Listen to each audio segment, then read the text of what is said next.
Congress party के सभी आला नेताओं का, महाराष्ट्र के और केंद्र के सभी नेताओं का मैं शुक्रिया अदा करता हूं कि उन्होंने मुझे टिकट दिया और टिकट देने के बाद में मेरे वोटरों ने मुझे वोट देकर इस लायक बनाया कि मैं हाउस में सच बात कर सकूं। जिस तरह आपका चैनल सच चैनल है, मैंने 24 क्या है वो 24 कैरेट गोल्ड सुना था, लेकिन सच भी 24 कैरेट होता है, ये आज मालूम पड़ा मुझे।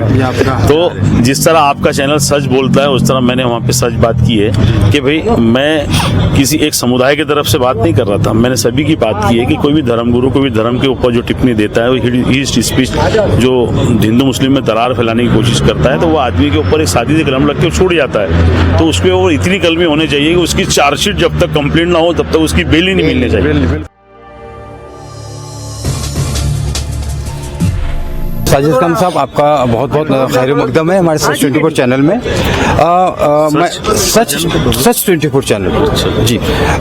मैं ये कहना चाहूँगा कि कहा जाता है कि मुस्लिम पर क़यादत की बात होती है, तादाद की बात होती है, बट लेकिन आज अपने हाउस में जो बोला है, मतलब लगता है ऐसा है कि तादाद की जरूरत नहीं, एक इंसान उनके 100 के बराबर होता है। आज का जो आपका भाषण रहा है हाउस में वो बहुत ज़्यादा चर्चा का विषय बना है और बहुत आपने मुस्लिम कम्युनिटी को एक हिम्मत और ताकत दी है। क्या कहना चाहोगे इस बारे में आप? नहीं, मैं सबसे पहले तो मेरी कांग्रेस कमेटी का, कांग्रेस पार्टी के सभी आला नेताओं का, महाराष्ट्र के और केंद्र के सभी नेताओं का मैं शुक्रिया अदा करता हूं कि उन्होंने मुझे टिकट दिया और टिकट देने के बाद में मेरे वोटरों ने मुझे वोट देकर इस लायक बनाया कि मैं हाउस में सच बात कर सकूं। जिस तरह आपका चैनल सच चैनल है, मैंने 24 क्या है वो 24 कैरेट गोल्ड सुना था, लेकिन सच भी 24 कैरेट होता है, ये आज मालूम पड़ा मुझे। तो जिस तरह आपका चैनल सच बोलता है उस तरह मैंने वहाँ पे सच बात की है कि भाई मैं किसी एक समुदाय की तरफ से बात नहीं कर रहा था, मैंने सभी की बात की है कि कोई भी धर्मगुरु कोई भी धर्म के ऊपर जो टिप्पणी देता है, वो ईस्ट स्पीच जो हिंदू मुस्लिम में दरार फैलाने की कोशिश करता है, तो वो आदमी के ऊपर एक सादी से कलम लग के छूट जाता है। तो उसके ऊपर इतनी कलमी होनी चाहिए कि उसकी चार्जशीट जब तक कंप्लीट ना हो तब तक उसकी बेल ही नहीं मिलनी चाहिए, ताकि दोबारा कोई हिम्मत नहीं कर सके।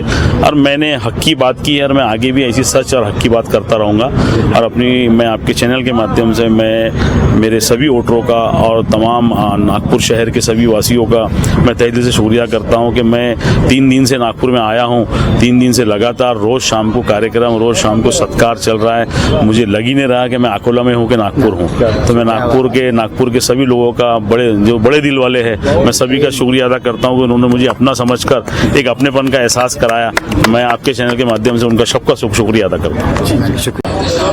दोस्तों, आपने देखा कि अकोला से एक कांग्रेस के प्रत्याशी जो आमदार चुने गए, मुस्लिम माइनॉरिटी से आने वाला एक आमदार जो हाउस में उनकी आवाज़ बन के खड़ा होता है और जिससे मुस्लिम कम्युनिटी को एक बहुत बड़ा एक पॉजिटिव आने वाले समय में उसको दिखाई देता है कि भाई आने वाला सवेरा भी उसके लिए हो सकता है। तो ऐसे ही नेताओं की ज़रूरत आज कम्युनिटी को है और नागपुर से जो नागपुर की जो जनता है उन्हें बहुत प्यार दे रही है और ऐसे ही नेताओं की जो ज़रूरत है वो हमारे कौम के लिए बहुत मायने रखती है। तो दोस्तों, साजिद खान साहब ने अपनी साफ तौर पे उन्होंने कहा है कि मैं आमदार बना हूँ, कांग्रेस ने मुझे बहुत सपोर्ट किया है, कांग्रेस के सपोर्ट से मैं आज आमदार बना हूँ और मैं बहुत गरीब फैमिली से बिलोंग करता हूँ। उन्होंने अपनी एक एग्जांपल भी दिया है अपने भाषण में और उनकी सादगी जो नागपुर वासियों ने उन्हें बहुत पसंद किया है और आने वाले टाइम में उन्होंने वादा किया है कि मैं अपने कौम के लिए ही नहीं, मैं सभी उन लोगों के लिए जिन्होंने मुझे वोट दिया है, अदर कौम ने भी जो उनको जो वोट दिया गया है, उनके लिए वो काम करने के लिए हर वक्त तैयार रहने की उन्होंने बात कही है। तो सर, आज आपने एक नई सुबह की बात की है, उसके साथ में आपने ईवीएम की भी बात की है, तो क्या लगता है कि आपको कि जहाँ पे हेड स्पीच का माहौल है उस जगह में आप पॉजिटिव बात कर रहे हैं, तो कैसा लगता है आपको? नहीं, देखो, ये भारत तो सभी का है।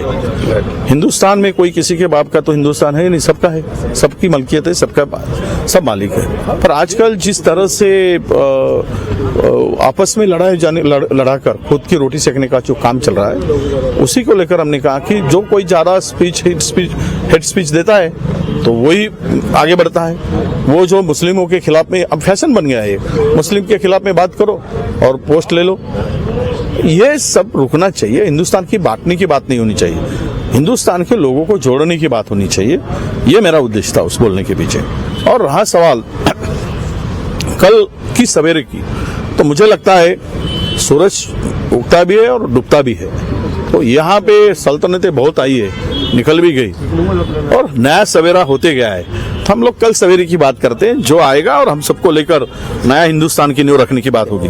माजी आमदार कांग्रेस के विजय वटिवार ने एक बहुत पॉजिटिव सोच के साथ में मुस्लिम माइनॉरिटी फोरम के इस मंच पे अपनी बात रखी है और उन्होंने एक बहुत ही अच्छा रिस्पांस दिया है। जहां पे हेट स्पीच का एक माहौल है, उस जगह में किसी ने हिंदू मुस्लिम एकता की बात की जा रही है। ये एक बहुत बेहतरीन वक्त था जहां पे हमको ऐसे नेताओं के साथ में इस पॉजिटिव थिंकिंग की बात हमको सुनाई देती है और हिंदू मुस्लिम एकता की बात सुनाई देती है। तो दोस्तों, मैं सैयद जावेद, आप देख रहे हैं सच 24 चैनल, मेरे सहयोगी सहाब खान के साथ।